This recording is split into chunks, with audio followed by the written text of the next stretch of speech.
Hi అండి. ఈరోజు మనం ఇప్పుడు ఎలాగో సమ్మర్ వచ్చేసింది కదా, మనం మజ్జిగ ఎక్కువ తాగుతూ ఉంటాము. ప్లెయిన్గా తాగకుండా ఈ మసాలా పౌడర్ని వేసుకొని తాగితే కూడా చాలా బాగుంటుంది. కొంచెం ఎసిడిటీ అలా ఉన్నా కూడా పొట్ట ఫ్రీ అయ్యిద్ది. మనం కొంచెం హెవీగా తిన్నా కూడా ఇది తాగితే పొట్టలో చల్లగా ఫ్రీగా ఉంటుంది. ఎసిడిటీ అలాంటి ప్రాబ్లం ఉన్న, ఉబ్బరం అలాంటిది ఉన్నా తగ్గుతుంది. ఇది ఎలా తయారు చేసుకోవాలో చూద్దాము.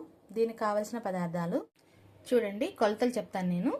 ఈ కప్పుతో నేను 1 కప్పు జీలకర్ర తీసుకున్నాను, 1 కప్పు ధనియాలు తీసుకున్నాను, 1 కప్పు కరివేపాకు తీసుకున్నాను, 1 కప్పు వచ్చేసి పుదీనా ఆకులు తీసుకున్నాను, 1 స్పూన్ ఉప్పు, 1 స్పూను వాము, ఒక 2 ఇంచుల సొంటి, ఒక 20 గ్రామ్స్ అనుకోండి, ఇట్లా ఇంచులతో కొలిసిన కూడా 2 ఇంచులు.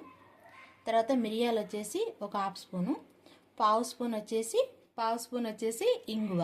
వీటన్నిటిని మనం 1 బై 1 మంచిగా దాంట్లో ఉన్న అరోమా వచ్చే వరకు సిమ్లో పెట్టి ఫ్రై చేసుకోవాలి. చూడండి, ఇవన్నీ ఇట్లా లైట్ కలర్ వచ్చే వరకు ఫ్రై చేశాను. మినిమం 15 మినిట్స్ పడుతుంది. సిమ్లో పెట్టి ఫ్రై చేయండి. ఇది నేను ధనియాలు, జీలకర్ర, మిరియాలు, వాము ఫ్రై చేసుకున్నాను. దించి తర్వాత నేను సొంటి వేసేసాను, దంచి వేసేసాను. అందులోనే ఆ వేడుండగానే ఇది ఇంగు వేసేద్దాం. ఇంగు వేసేసి తిప్పేసుకుందాం. తర్వాత కరివేపాకు, పుదీనా కూడా వేయించుకోవాలి. చూడండి, కరివేపాకు పుదీనాను కూడా నేను ఇట్లా ఫ్రై చేసి ఇందులో వేసేసుకున్నాను. ఇప్పుడు బ్యాలెన్సీగా సాల్ట్ వేసుకొని దీన్ని కలుపుకొని చల్లారిన తర్వాత మెత్తగా మిక్సీ వేసుకొని మెత్తగా కొట్టుకోవాలి. మిక్సీ చూడండి, ఇట్లా మొత్తం మిక్సీకి వేసుకుందాం చల్లారిని. దీన్ని ఇప్పుడు మెత్తగా మిక్సీ చేసుకుందాం. చూడండి, మెత్తగా పట్టుకున్న దాన్ని నేను ఒకసారి ఇట్లా జల్లిస్తున్నాను. జల్లించాక వస్తుంది కదా ఎంతో కొంత, అది వచ్చిన దాన్ని మళ్ళీ ఒకసారి మిక్సీ కొట్టుకొని మళ్ళీ చేసుకోండి. లేదు మీకు అభ్యంతరం లేదంటే అందులో కలిపేసుకోండి. ఎందుకంటే మధ్యలో కలుపుకున్నప్పుడు మళ్ళీ అదంతా అడుక్కు చేరుతుంది మనం గరుగ్గా ఉంటే. చూడండి, నేను మెత్తగా జల్లించుకొని ఒక గాజు సీసాలో పెట్టుకున్నాను. ఇలా బయటైనా పెట్టుకోవచ్చు, ఒక 15 డేస్ వరకు ఉంటుంది. ఫ్రిడ్జ్లో అయినా పెట్టుకోవచ్చు, ఎలాగైనా వాడుకోవచ్చు.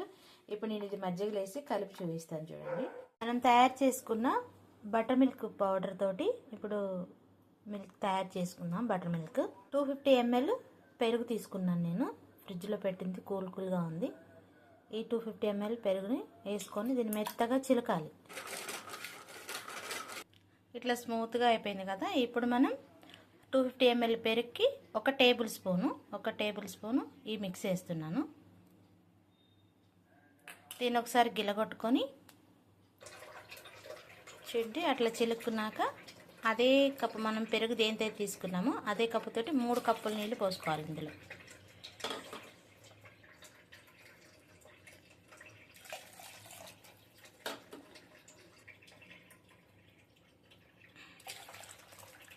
ఇట్లా 3 కప్పులు పోసుకున్నాక మళ్ళీ ఒకసారి చేసుకోండి. అంటే అది పల్చగా అవుతుంది. పల్చగా ఉంటే ఓకే అనుకుంటే 3 కప్పులు పోసుకోండి. లేదు కొంచెం థిక్నెస్తో కావాలి అంటే 2 కప్పులు పోసుకోండి.